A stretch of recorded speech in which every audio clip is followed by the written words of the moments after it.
Hey everyone, thanks for joining us today for our Global Tech Exits webinar. We're going to give everyone just another minute to join and then we'll get started. Thanks. CB Insights will help you to find the next unicorn. Will help you to see where the smart money is investing. CBinsights.com will help you to discover the next hot industry. CB Insights.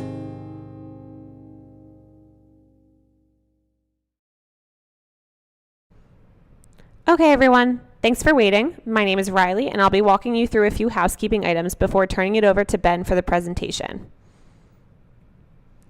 First, don't worry about taking notes as we'll be sending both the slides and the recording to you right after the webinar. Second, if you have any technical difficulties during the webinar, your best bet is to reach out to the Citrix Help Desk. You can also tweet at us or send an email to webinar@cbinsights.com and we'll do our best to help. But again, we'll send everything out afterwards, so don't worry too much. Okay, so with all of our webinars, we'll be moving through a lot of data and insights and doing it pretty quickly. But we also want to make sure that we're answering your questions and keeping this relevant. So throughout the webinar, feel free to ask us questions using the Questions tab within GoToWebinar or via Twitter using the hashtag TechExits. And of course, we're CB Insights. Finally, our webinars are different than most because they're rooted in data, not punditry. I doubt that's a surprise given that CB Insights is a data and analytics company. We track every private company in the world and all of the investment and financing activity related to them to help our clients answer questions about major trends, competitor strategy, potential disruptors, and much more. If you're tasked with answering those types of questions and are interested in seeing the platform from which Ben has pulled today's data, just let us know and we'll set up a quick call. Here you can see just a few of our happy customers. Okay, with that, let's introduce Ben and get started on the content. Ben is a research industry analyst here at CB Insights and is focused on fintech, real estate, and much more. His research has been published in dozens of publications, including the New York Times, the Financial Times, Bloomberg, and others that you can see here. He's a graduate from the University of Michigan and has previously worked at Resonant Venture Partners. All right, Ben, take it away. Hi, everyone.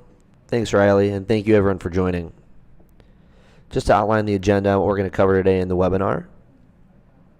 First, we'll take a look at exit trends, highlighting the global slowdown in M&A and IPO activity. Then we'll take a look at some geographical trends in some of the continents and countries that have seen substantial exit activity. From there, we'll dig into VC-backed exit trends, highlighting the largest exits and IPOs. Next, we'll break down the VCs and CVCs in the most tech exits, like SV Angel, NEA, Sequoia, and Intel. And finally, we'll end with some sector trends, diving into certain verticals that are seeing a lot of activity recently.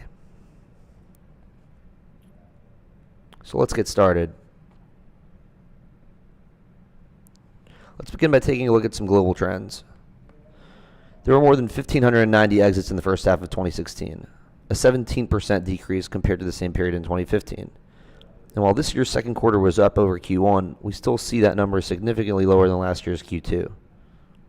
In terms of IPO activity, last quarter had 16 IPOs, 5 more than the 11 that went public in Q1.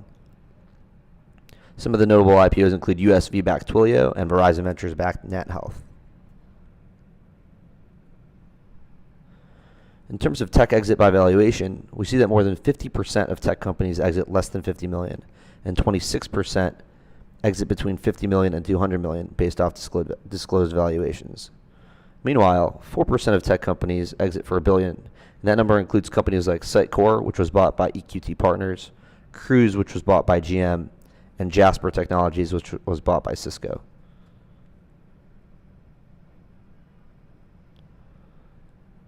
Looking at the funding status of tech companies in the first half of 2016, we see that 72% of tech companies did not raise venture capital, private equity, or growth equity financing before exiting. This is actually less than the number we saw in 2015, which had 75% of exited tech companies not raise financing. This indicates that more companies are raising financing before exit, and we'll be paying attention to this data point as we head through the rest of 2016. The U.S. led all countries in exit activity through the first half of 2016, with over 800